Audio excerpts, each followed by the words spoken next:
Hi, my name is Christina Lefevre, Pollinator Project Rogue Valley. We're here in Phoenix and we're standing in front of a yard that's actually already planted.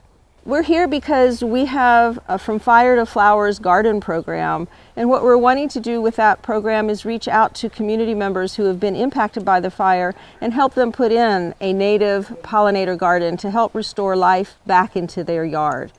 We met Stella a few weeks ago and she shared with us how upset she is with her current situation, and we came to see it and we can see why. This probably looks like a typical yard. We have bushes, we have bark. If you pull off the bark, you'll see that there's weed fabric there. So Vanessa, looking at this yard, what do we see and what do you think that we need to be doing about it? Well, first of all, I see zero life. There's no life here. And so we are going to remove this plastic weed fabric. And the reason for that is it doesn't, one, provide oxygen to the soil.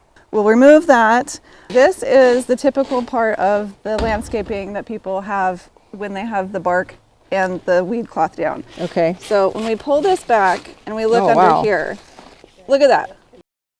That is what we call like an anaerobic state. This has only been in, like you said, less than a year. Exactly. So there's no life in here. It's got too much of the bad stuff. We need the good stuff.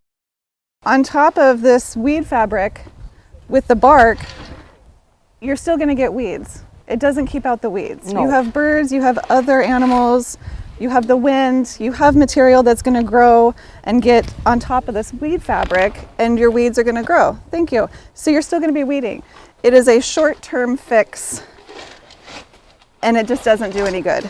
So along with the air and the water not getting to the soil, all with this weed fabric, this it hinders any growth from underneath. So all our microorganisms, our fungi, our earthworms, nothing can come up through that.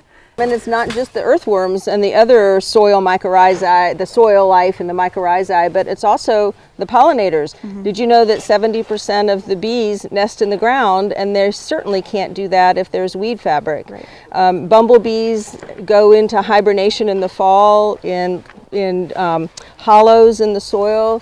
Having rocks and bunch grasses here helps provide a place for the bees and places for the butterflies to overwinter, the other creatures. So bark is not conducive to that.